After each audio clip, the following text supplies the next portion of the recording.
from the Heart. Hello everybody, and welcome to Horror from the Heart.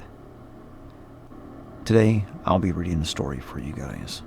This is a pure work of fiction, and in the future, I'll be reading different stories, and be posting something at least every week. So let's just go ahead and get into it. Another day. It was another day, just like all the others. Get up, get dressed, go to work, come home to an empty house, watch TV and surf the web, then go to bed. Yeah, it's just another day, he told himself. Bill got out of bed and walked over to the door to the bathroom. The knob didn't turn. Damn it, he said. He turned and headed to the closet. Bill took a wire hanger down and straightened the hook. He poked the end into the hole and pressed until he heard a click. Bill dropped the hanger and turned the knob. The door felt as though it didn't want to open, as if something was blocking it. He pushed, and the door began to ebb inward. He could hear the sloppy sound of something wet sliding along the bathroom floor. Curious, Bill pushed harder and almost vomited as the smell of something volatile wafted out. He swallowed and continued to push. The door was finally open. Bill flipped the light switch. He fell backwards at the sight. The room glowed a stark red as blood, wet and dry, covered everything. He could see a leg folding over where the door had pushed the rest of what it was attached to behind it. What the hell? Bill said. His mind was racing. What happened? Who did this? Was it me? What did I do last night? He got up and quickly began to search the bedroom. Phone. Where's my goddamn phone? He began to panic. He stepped out of the room and down the hall to see the kitchen. His foot caught on something soft and he fell. It was dark, so he couldn't see what it was, but he was scared of what it might be. Bill landed with a plop. He could feel a cold, sticky, slimy liquid slide over him as he picked himself up. He needed light, but didn't want to see what he knew the liquid must be. He was breathing hard, deep breaths as he hesitated. His body shook. He reached for the light switch and slowly raised it. The fluorescent glow filled the kitchen, and Bill stumbled back. Blood, entrails, and body parts were strewn across the room. He swallowed the bile that tried to force its way out. Bill looked down at the floor. He had tripped over a torso. The corpse's eyes stared blankly back at him, digging into his brain. He couldn't hold it back anymore and vomited. The scene was too much for him. He gasped for air as he wiped his mouth. "What the hell is going on here?" he said. He quickly got up and began his search anew. "Where's my phone? I need to call the cops." He stumbled around the house. Another gruesome scene met him in each room. His mind was falling into disarray. Why would anyone do this to me? What did I do? He fell to his knees. What's going on? Bill was in his living room, facing a body chained along the wall. Hooks exposed its insides, but Bill's eyes were unfocused as he stared at it. What's going on? What's going on? He slowly shook his head, repeating those words, oblivious to the things around him. The slow sound of a slurp and a pop echoed through the house. Without notice, an arm wrapped itself around him. He froze, eyes wide with fear. The thing pulled itself against him until its head was next to his. "Do you still think I'm sexy?" Bill's eyes slowly turned. until he met the thing's gaze. It was the torso he tripped over. Its eyes were as blank as before, but they seemed to stare at him at the same time. "Do you still think I'm sexy, Bill?" He shuddered, and his breath quickened. He reached up and pulled the torso off himself, then in a flash got to his feet. Bill stepped backwards until he was against the wall. The torso raised itself on an arm. "You don't think I'm sexy anymore." "What the hell is going on? What are you?" he replied. The torso inhaled a raspy breath. "Don't you remember me? I'm your first." A confused look spread across Bill's face. My first?"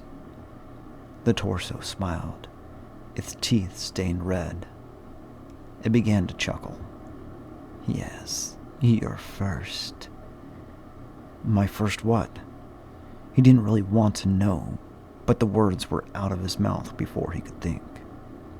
Its smile grew wider, and his eyes narrowed. "Kill. I was your first victim." Bill seemed even more confused. "Don't you remember? You told me you'd protect me, that you would keep me safe. You told me that you loved me and how sexy I was. You lured me into a false sense of security." It began to glare. "Then you raped me. You took your long, slender knife and slid it along my body. I screamed and pled with you, but you didn't want to hear me. You didn't care. You kept slicing into me, deeper and deeper, your eyes wild with excitement, all until you killed me. And then it wasn't fun anymore. You didn't think I was sexy anymore."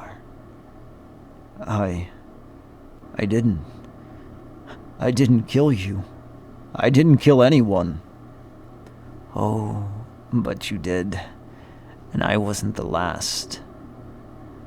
Bill stood there frozen, shaking his head back and forth. Along the room from the piles of bodies, female corpses rose and began to make their way towards him.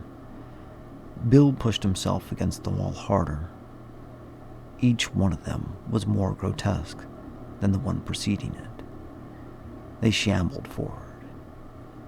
"You killed me. You killed me, Bill," they each echoed. "I didn't kill anyone. I swear I didn't." Bill was lifted off the ground. He had backed himself against the hanging body. It had sprung to life. Blood oozed from its wounds and soaked onto Bill. It raised him up and craned its neck along his. A long black tongue slid out and caressed Bill's face. The corpses continued their advance, repeating their words. Bill was frozen. From the back of the room in the shadows, a figure stepped out. It was a man in a pinstripe suit. Bill looked at him. There was something familiar about him. He had his hands in his pockets. His head hung down, but he clearly had a smile. The corpses had stopped coming. The man walked along them. They almost seemed to swoon when he walked by. He stopped near the front of them. "Aren't they beautiful?" he said. "Who are you?" The man looked up. "Can't you tell?" The expression on Bill's face said it all. "There's no way. You can't be me." The man in the suit smiled. "Oh, but I am. Part of you, that is. I'm the part that made all these beautiful women who they are today." He reached over and kissed the nearest corpse. Bill shook his head. The man in the suit laughed. It's true. Here, let me show you. He walked forward and placed his hands around Bill's face. He dug his nails into Bill's temples. Bill screamed as images of each brutal killing played in his head. Bill watched himself gleefully perform each motion, the sadistic smile he held. He could see he relished it. When the scenes finished, the man in the suit backed away quickly as Bill vomited again. No, that can't be me. I could never do anything like that. You do that every time, the man said, eyeing his shoes. Specks of vomit were sprinkled across them. Bill looked up slightly. He was exhausted. What do you mean every time? The man smiled. You haven't figured it out yet. Bill's forehead crinkled. You're in hell. The hell you created. Or should I say, we created. Saliva dripped out of Bill's mouth as he sputtered. You're lying. Every time, the man said. He turned and started walking back to the shadows. Hey, wait, come back, Bill yelled. The man had vanished. Bill looked down, trying to contemplate what was going on. Wake up, wake up, wake up, wake up. The corpses began their advance once more. They grabbed onto Bill and pulled him to the floor. Bill stared at the ceiling, repeating his words. Wake up. One by one, they tore into his flesh, ripping, gnawing, ravaging. Bill screamed. The ceiling flaked away, revealing the fiery pit he was in. Moans and screams echoed in his ears. Bill screamed until darkness overtook him. It was another day, just like all the others. Get up, get dressed, go to work, come home to an empty house, watch TV and surf the web, then go to bed. Yeah, it's just another day, he told himself. I want to thank you for taking the time to sit here and listen to my story. Like I said, I'll be taking the time to read out other stories and post them here on this channel every single week. So, if you like this story and like to hear more, go ahead and hit that like button, hit that subscribe button, and turn on notifications. And again, thank you for listening to Horror from the Heart.